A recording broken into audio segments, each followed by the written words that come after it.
তাহলে আজকে 3 নম্বর ক্লাস। 3 নম্বর ক্লাসে আমরা শিখবো ভৌত রাশির মাত্রা। এই ভৌত রাশির মাত্রা সবাই একটু ভয় পায়, কেন বলেনি? কারণ এখানে ক্যালকুলেশন আছে, কিন্তু এটা খুব ইম্পর্টেন্ট জিনিস। এই ভৌত রাশির মাত্রাটাতে তুই যদি শিখতে পারিস ঠিকঠাক করে মাত্রা বার করতে, তাহলে তুই 11-এর ফার্স্ট যে চ্যাপ্টারটা আছে সেই চ্যাপ্টারটা অর্ধেকটা অনেকটাই কভার করে ফেললি। মাত্রা কী জিনিস, মাত্রা বার করতে। আর মাত্রা বার করা যদি শিখে যাস, তাহলে যে কোনো একক, যে কোনো রাশি বললে তার এককটাকে খুব সহজে লিখতে পারবি, তখন আর এককটাকে মুখস্থ করতে হবে না। যেমন ঘনত্বের একক, গ্রাম পার সেন্টিমিটার কিউব, এটা কি করে এলো? এই মাত্রা শিখলি টুক করে পেরিয়ে যাবি। বুঝতে পারলি তো? বোঝা যাচ্ছে তো? মানে যা পড়লি দুদিন ধরে, এগুলো সব ঠিকঠাক করতে পারছিস তো? বেশ, ঠিক আছে। চ আমরা আজকে শিখবো ভৌত রাশির মাত্রা। প্রথমে দেখবো ভৌত রাশির মাত্রাটা কি, আর তারপর ভৌত রাশির মাত্রাগুলো বার করবো। কিছু ভৌত রাশি দেবো, তার মাত্রা বার করবো। তাহলে প্রথমে দেখি ভৌত রাশির মাত্রা কি। শুধুমাত্র মাত্রাটাই পড়াবো, খুব বেশি কিছু পড়াবো না, ঠিক আছে? ভৌত রাশির মাত্রা হচ্ছে কোনো ভৌত রাশিকে লব্ধ রাশি ধরে নেয়। ভৌত কোনো লব্ধ রাশি তো মৌলিক রাশির উপর নির্ভর করে, কিন্তু মৌলিক রাশিগুলোর একটা নির্দিষ্ট ঘাতে উন্নতি করে তারপর লব্ধ রাশিগুলো তৈরি হয়। এই যে কত ঘাতে উন্নতি করা আছে, সেইটা যার সাহায্যে লেখা হয়, সেইটি হচ্ছে সেই ভৌত রাশিটার মাত্রা, ঠিক আছে? কোনো ভৌত রাশিকে মূল রাশির সাহায্যে প্রকাশ করার সময় মূল রাশিগুলিকে যে ঘাতে উন্নতি করে নিতে হয়, মূল রাশির সেই ঘাতগুলি হলো ভৌত রাশির মাত্রা, ঠিক আছে? একটু ইয়েটা কঠিন লাগছে, একটু মুখস্থ করবি ভালো করে। মেন বোঝার কথা কি, যে একটা লব্ধ রাশি যখন লিখছি, তখন লব্ধ রাশিগুলো তো মৌলিক রাশির উপর নির্ভর করে, কিন্তু মৌলিক রাশির কত ঘাত, ঘাত মানে পাওয়ার, মানে টু দি পাওয়ার, মনে কর দৈর্ঘ্যে স্কোয়ার আছে, এই যে স্কোয়ারটাকে বলে ঘাত। এই কত ঘাতের সঙ্গে নির্ভর করে আছে, সেইটা যে সমীকরণের সাহায্যে লিখব, ঠিক আছে? সেই ঘাতগুলো সম্পর্কে যখন লিখব, যে কোনো একটা লব্ধ রাশি মৌলিক রাশিগুলোর এই ঘাতের সঙ্গে সম্পর্কযুক্ত, তখন সেই লেখাটাকে বলা হয় সেই লব্ধ রাশিটা বা সেই ভৌত রাশিটার মাত্রা। শুধু লব্ধ রাশি না, মৌলিক রাশিরও মাত্রা হয়, ঠিক আছে? বুঝতে পেরেছি? আমি একটু বোঝাই, একটু করাই, তাহলে বুঝতে পারবি। প্রথমে আমরা যে মৌলিক রাশি, 7টা যে মৌলিক রাশি জানি, তাদেরকে একটা মাত্রা দিতে হয়, তারপর সেই মাত্রাগুলোর সাহায্যে আমরা লব্ধ রাশির মাত্রা বার করি। যেমন দৈর্ঘ্যকে লেখা হয় এল দিয়ে, ঠিক আছে? আর মাত্রা লেখার সময় এটা খেয়াল রাখবি যে মাত্রাকে সবসময় এরকম থার্ড ব্র্যাকেট দিয়ে লিখবো। থার্ড ব্র্যাকেট দিয়ে লেখা থাকলে তার মানে এটা মাত্রা বোঝাচ্ছে, এটা কোনো সমীকরণ নয়, ঠিক আছে? তাহলে দৈর্ঘ্যর ইংরেজি ওয়ার্ড হচ্ছে লেন্থ। লেন্থ থেকে বড় হাতের এলটাকে নেওয়া হয়েছে, দিয়ে এরকম থার্ড ব্র্যাকেট। তাহলে দৈর্ঘ্যর মাত্রা হচ্ছে এল, ঠিক আছে? তাহলে শুধুমাত্র লব্ধ রাশি নয়, মৌলিক রাশিগুলো বা প্রাথমিক রাশিগুলোরও কিন্তু মাত্রা আছে, সেগুলো আগে লিখি। তাহলে দৈর্ঘ্যের মাত্রা এল, ভর মানে হচ্ছে মাস, মাসের প্রথম অক্ষর এম, তাহলে ওই জন্য ভরের মাত্রা হচ্ছে এম। সময় হচ্ছে টাইম, টাইমের প্রথম অক্ষর হচ্ছে টি, ওই জন্য সময় হচ্ছে বড় হাতের টি মাত্রা, থার্ড ব্র্যাকেট দিয়ে লিখবো। উষ্ণতা হচ্ছে কে, বড় হাতের কেলভিন, ঠিক আছে? তড়িৎ প্রবাহ মাত্রা হচ্ছে বড় হাতের আই। দীপন প্রাবল্য হচ্ছে সিডি, সিডি একক থেকে আসছে, দীপন প্রাবল্য একক হচ্ছে ক্যান্ডেলা, সেখান থেকে ওর মাত্রা হচ্ছে সিডি। আর পদার্থের পরিমাণের মাত্রা হচ্ছে মোল। বুঝতে পারা গেছে? তাহলে এই হচ্ছে মৌলিক রাশিগুলোর মাত্রা, এগুলো মনে রাখতে হবে। এগুলো মনে রাখলে এইগুলোর সাহায্যে আমরা লব্ধ রাশিগুলোর মাত্রা বার করতে পারবো, ঠিক আছে? এবারে লব্ধ রাশিগুলোর মাত্রা যখন বার করব, তখন লব্ধ রাশিগুলো মৌলিক রাশির সঙ্গে কিভাবে সম্পর্কযুক্ত, এটা জানতে হবে। এই একটা রিলেশন জানলে তখন আমরা তার মাত্রাটা বার করতে পারবো। যেমন ক্ষেত্রফল মানে কি? দৈর্ঘ্য গণিত প্রস্থ। দৈর্ঘ্যটার মাত্রা হচ্ছে এল, প্রস্থর মাত্রাও এল, কিন্তু কারণ প্রস্থ একটা অ্যাকচুয়ালি একটা দৈর্ঘ্য। তাহলে অ্যাকচুয়ালি এল ইন্টু এল, দুটো এল এর গুণফল, তাহলে ক্ষেত্রফলের মাত্রা হবে এল স্কোয়ার। এরকম একটা থার্ড ব্র্যাকেট দেবো, বুঝতে পেরে গেল? যেমন আয়তন হচ্ছে দৈর্ঘ্য ইন্টু প্রস্থ ইন্টু উচ্চতা। দৈর্ঘ্যর মাত্রাও এল, প্রস্থর মাত্রাও এল, উচ্চতার মাত্রাও এল, কারণ তিনটেই একক সেন্টিমিটার বা মিটার, তিনটেই কিন্তু দৈর্ঘ্য। নাম আলাদা করলে কি হবে? যেমন যদি বলে আলোকবর্ষর মাত্রা কি হবে? এল হবে, কারণ আলোকবর্ষ তো দৈর্ঘ্য। তাহলে এটাও দৈর্ঘ্য এল, এর মাত্রাও এল, এর মাত্রা এল, তারপরে আয়তনের মাত্রা হয়ে গেল আমাদের এল কিউব। ঠিক আছে, ঘনত্ব, ঠিক আছে, ঘনত্ব মানে ভর বাই আয়তন, ভরের মাত্রা এম আর আয়তনের মাত্রাটা আমি এল কিউব বার করলাম, তাহলে ভরের ঘনত্বের মাত্রা কি হবে এম বাই এল কিউব। ঠিক আছে, এটা এইভাবে লিখবো না, এটাকে লিখবো M L to the power -3, এইভাবে লিখবো। ঠিক আছে, বেগ, বেগ মানে কি সরণ বাই সময়, এটা পড়বি পরের চ্যাপ্টারতেই আছে। সরণ হচ্ছে দৈর্ঘ্য অ্যাকচুয়ালি, তাহলে এল বাই টি হবে, তাহলে বেগ মানে হচ্ছে এল বাই টি বা এল টি -1। ঠিক আছে, ত্বরণ, ত্বরণ মানে হচ্ছে বেগের পরিবর্তন বাই সময়, বেগের পরিবর্তনটাকে বেগ ধরবি, আর বেগের মাত্রা আমরা এখানে পেয়েছি এল টি -1, তাহলে বেগের পরিবর্তন মানে এল টি -1, তাকে আবার টি দিয়ে ভাগ করব, তাহলে এটা অ্যাকচুয়ালি হচ্ছে এল টি -1 ডিভাইডেড বাই টি। ঠিক আছে, তাহলে এল টি -2 হয়ে গেল, -2 হয়ে গেল। ঠিক আছে, বুঝে গেল। যেমন বল, বল মানে হচ্ছে ভর ইন্টু ত্বরণ, ত্বরণটা এখানে বার করলাম এল টি -2, তার সঙ্গে ভর গুণ করে দেবো, তাহলে M L T to the power -2, M L T to the power -2, তাহলে এইটা হচ্ছে বলের মাত্রা, এটাকে স্টার দিয়ে রেখে দিই। ঠিক আছে, বোঝা গেছে। এই বলের মাত্রাটা খুব ইম্পর্টেন্ট, এম ভরের জন্য এম এলো, ত্বরণের জন্য এল টি -2 এলো। বুঝতে অসুবিধা হচ্ছে না তো?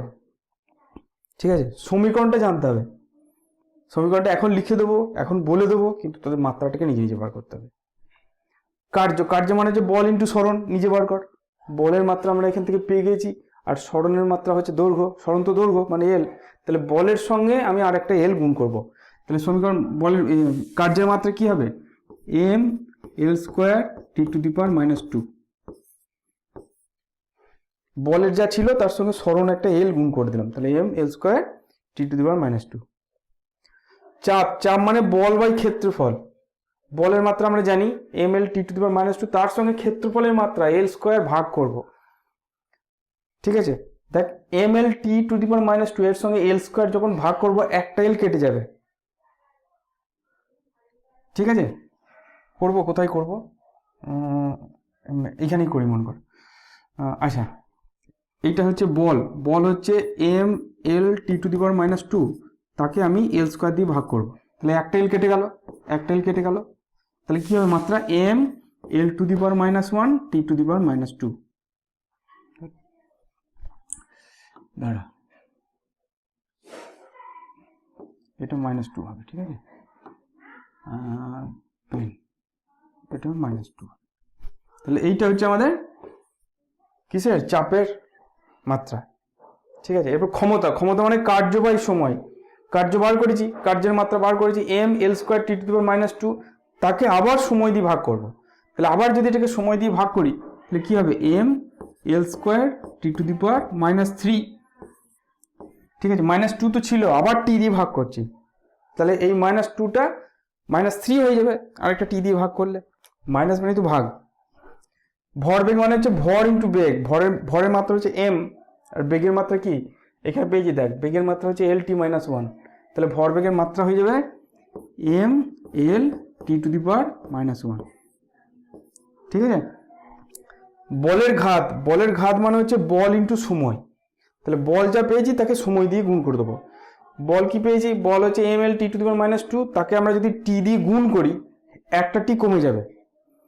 ঠিক আছে, বল এইটার সঙ্গে আবার টি গুণ করছি, তাহলে কি হবে M L T to the power -1, একটা টি গুণ করেছি, এখানে একটা টি গুণ করেছি, তাহলে টি টু -1 প্লাস 1 হচ্ছে, তাহলে -1 হয়ে যাবে।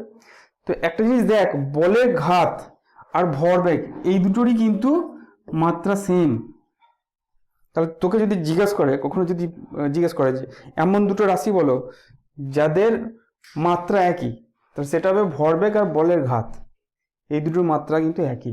অনেক সময় এরকম জিজ্ঞেস করে যে তিনটেই মৌলিক রাশি আছে, তিনটি মৌলিক রাশি দ্বারা গঠিত একটি রাশির নাম লেখো, তাহলে এখানে যে কটাতে এম এল টি তিনটেই আছে, সব কটাতেই তিনটে রাশি আছে, এইখান থেকে শুরু করে এতদূর পর্যন্ত, অর্থাৎ বল, কার্য, চাপ, ক্ষমতা, ভরবেগ, বলের ঘাত, এগুলোতে সব এম এল টি তিনটেই আছে।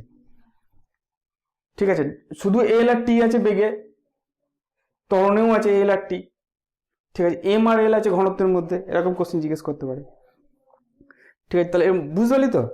এবার এখান থেকে এই মাত্রাটা দেখে আমি একক কি করে বার করবো, মাত্রাটা দেখে একক, যেমন এসআই একক, এখানে এল আছে, এল মানে হচ্ছে দৈর্ঘ্য, তার মানে মিটার স্কোয়ার। যেমন এটা এল কিউ আছে, এল কিউ মানে মিটার কিউ। ঠিক আছে, বুঝতে পারলি? তাই মাত্রা দেখলে সঙ্গে সঙ্গে তার একক লিখতে পারবো। এখানে কি করে লিখবো, M L to the power -3, M হচ্ছে কেজি, এমটা তো ভর তাহলে কেজি, আর এলটা হচ্ছে মিটার, তাহলে মিটার টু দি পাওয়ার -3। ঠিক আছে, এটা কি আছে এল টি -1, তার মানে metre second to the power -1। এটা কি আছে L T to the power -2, metre second to the power -2। এরকম করে সব করে বার করতে পারবি দেখ নিজে নিজে। যেমন যদি এইটা বলি M L square T to the power -3, এটা কি হবে এসআই একক, এমটা হচ্ছে ভর, ভর হচ্ছে কেজি, তাহলে কেজি, এল স্কোয়ার মানে metre square, T to the power -3 মানে সেকেন্ড টু দি পাওয়ার -3। ঠিক আছে, KG metre square second to the power -, যদিও এদের অন্য নাম আছে, এত জটিল যখন যাচ্ছে। যেমন এখানে কি আছে ক্ষমতা, ক্ষমতার এইটাকে বলা হয় ওয়াট, কিন্তু কেউ যদি এইভাবেও লেখো তাহলে কোনো অসুবিধা নেই, মাত্রা দেখে আমরা এরকম একক তৈরি করতে পারি। যেমন এখানে বলের মাত্রা কি পাচ্ছি দেখ, বলের মাত্রা M L T to the power -2, তাহলে এখান থেকে যদি আমি একক বার করি কি হবে, কেজি, এম এর জন্য কেজি, এল এর জন্য মিটার, এলটা তো দৈর্ঘ্য, দৈর্ঘ্য মিটার, এসআই একক লিখছি, সিজিএস একক লিখি নাই, আর টি হচ্ছে সেকেন্ড টু দি পাওয়ার -2, এইটাকে বলা হয় নিউটন, এন দিয়ে লেখা হয়। ঠিক আছে, বোঝা গেছে? এটাই যদি সিজিএস বলতো, যদি সিজিএস বলতো তাহলে এম এর জায়গায় গ্রাম বসাতাম, এল এর জায়গায় সেন্টিমিটার বসাতাম, আর টি এর জায়গায় সেকেন্ড বসাতাম। তাহলে এইভাবে সব রাশিগুলোর মাত্রা থেকে আমরা তাদের এককগুলো লিখতে পারি, এসআই বা সিজিএস যে কোনো একক আমরা লিখতে পারি। বুঝতে পেরেছিস? তাহলে কতগুলো অঙ্ক আছে দেখি, ওদিকে চলে গেল, ওদিকে এদিকে আয়।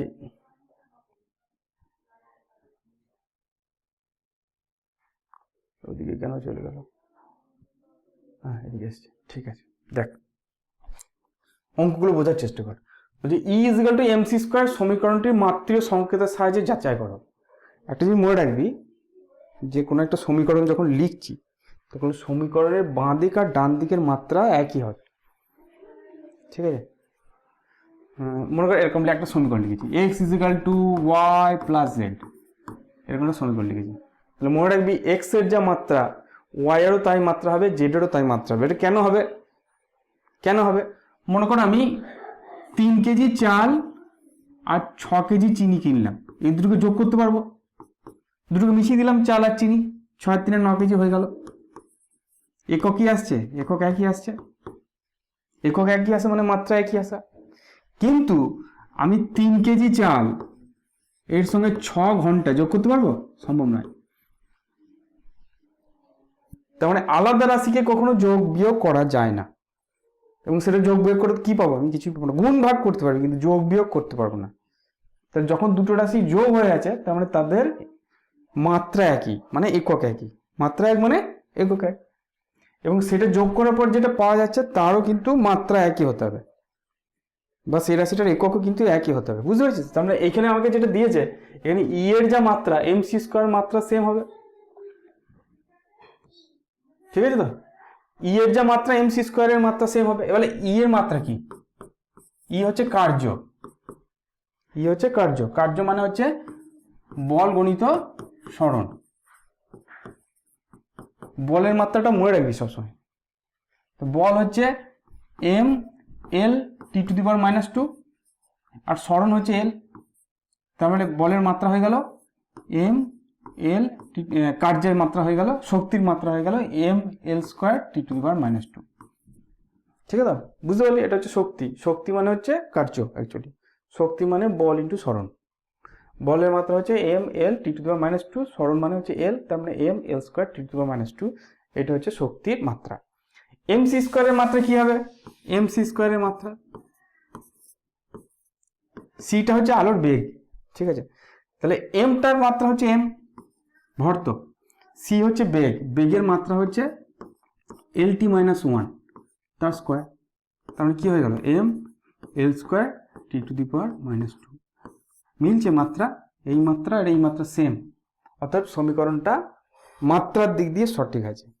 বাঁ দিকের মাত্রা সেম, ডান দিকের মাত্রা একই, তাহলে মাত্রার দিক দিয়ে সঠিক আছে। বুঝতে গেল? চলো নেক্সট, ভি স্কোয়ার সমান ইউ স্কোয়ার প্লাস 2a সমীকরণটি মাত্রীয় সংকেতের সাহায্যে যাচাই করো। কি করে করবো আমি বলে দিই, নিজেরা করবি। ভি স্কোয়ারের যা মাত্রা হবে ইউ স্কোয়ারও তাই মাত্রা হবে, 2as এরও তাই মাত্রা হবে, তাহলে বলবো আমরা সমীকরণটা ঠিক আছে। ঠিক আছে, কর। ভি স্কোয়ারের মাত্রা বার কর। ভি স্কোয়ারের মাত্রা কি হবে? বেগ, তো বেগ মানে LT-1। এখন মুখস্থ নেই বলে হচ্ছে নাকি, এটা একটা সমস্যা, ওই জন্য আমি শুধু মাত্রা দিয়ে ছেড়ে দিই, কারণ এই মাত্রাগুলো একটু মুখস্থ করতে হয়। অনেক সময় কি হয়, করে করে সমীকরণ করে করে অভ্যাস হয়ে যায়, কিন্তু প্রথম একটু সমস্যা হবে। ঠিক আছে, প্রথম একটু সমস্যা হবে। আমি করে দিচ্ছি, চ তার স্কোয়ার করলি, তার মানে L স্কোয়ার T⁻², এইটা হচ্ছে ভি স্কোয়ারের মাত্রা। ইউ স্কোয়ারের মাত্রা, ইউটা তো বেগ, তাহলে এটা করার দরকার নেই, ওই L স্কোয়ার T⁻² হবে। ঠিক আছে, 2as এর মাত্রা কি হবে? 2 এর কোনো মাত্রা না, এটা সংখ্যা, তো ওটা কোনো রাশি নয়। তো এটা হচ্ছে ত্বরণ, ত্বরণের মাত্রা হচ্ছে LT-2, আর এসটা হচ্ছে সরণ ইন্টু L, তার মানে L স্কোয়ার T⁻² হলো, সবকটা সেম মাত্রা। এটা ভি স্কোয়ারের যা মাত্রা, ইউ স্কোয়ারের তার মাত্রা, 2as এর তাই মাত্রা। মনে রাখবি 2 একটা সংখ্যা, ওর কোনো মাত্রা নেই। তাহলে যেহেতু এই রাশিটার সবকটার মাত্রা একই, অর্থাৎ সমীকরণটা ঠিক আছে, মাত্রাগতভাবে ঠিক আছে। নেক্সট, টি সমান 2π√L/g সমীকরণটির মাত্রীয় সংকেতের সাহায্যে যাচাই করো। টিটা হচ্ছে পর্যায়কাল, এটা একটা সময়, এলটা হচ্ছে দৈর্ঘ্য, জিটা হচ্ছে ত্বরণ, জিটা বলে অভিকর্ষজ ত্বরণ। দেখি চ, তো প্রথমটা এই দিকটা হচ্ছে টি, টি এর মাত্রা তো টি হবে, তাহলে বাঁ দিকের মাত্রাটা টি, তাহলে এই দিকের মাত্রা যদি টি হয় তাহলে সমীকরণ ঠিক আছে। তাহলে বার করি 2π√L/g এর মাত্রা বার করি। প্রথমত 2π একটা সংখ্যা, এটা রাশি নয়, এর কোনো মাত্রা নেই, তাহলে শুধুমাত্র √L/g টা বার করতে হবে। তাহলে √ই থাকবে, এলটা হচ্ছে দৈর্ঘ্য, দৈর্ঘ্যের মাত্রা হচ্ছে এল, আর জিটা হচ্ছে ত্বরণ, ত্বরণের মাত্রা হচ্ছে LT-2। ঠিক আছে, এই এল কেটে গেল, √, এটা উপরে গেলে T⁻+2 হয়ে গেল, তাহলে টি হয়ে গেল, হলো, মিলে গেল। এইটা মাত্রা সেম, তাহলে বাঁ দিক আর ডান দিকের মাত্রা সেম, অতএব এই সমীকরণটা মাত্রাগতভাবে ঠিক আছে। ঠিক আছে, বুঝতে পেরেছিস? তাহলে তোকে কি করতে হবে, বাড়ি গিয়ে যতই কষ্ট হোক না কেন, এই যে টেবিলটা লিখেছি, এই টেবিলটা আমি পাঠিয়ে দেবো। ঠিক আছে, ওইগুলো না করে দিয়ে পাঠিয়ে দেবো, তুই নিজে নিজে প্র্যাকটিস করবি। এই যে রাশিগুলো দিয়েছি, রাশিগুলো সম্পর্কগুলো দিয়ে দেবো, সম্পর্কগুলো মনে রাখার চেষ্টা করবি। ঠিক আছে, দিয়ে সেই রাশিগুলি থেকে তুই এই মাত্রাগুলো বার করবি। ঠিক আছে, আর কি করবি, আমি এখানে এসআই একক লিখেছি, তুই লিখবি সিজিএস একক। ঠিক আছে, আর ইউটিউব থেকে যারা দেখছেন তারা এটার একটা স্ক্রিনশট নিয়ে নিতে পারেন, নিয়ে এটাকে আপনি বাড়িতে প্র্যাকটিস করতে পারেন। ঠিক আছে, ইউটিউবে দেওয়া একটু অসুবিধা, বেশ ঠিক আছে, ওকে। পারবি তো নিজে নিজে বার করে, তো সব শিখিয়ে দিয়েছি। এইটা মেন, এইটা বার করতে পারলে এই অঙ্কগুলো এমন কোনো ব্যাপার নাই, এই অঙ্কগুলো এমনি চলে আসবে। ঠিক আছে।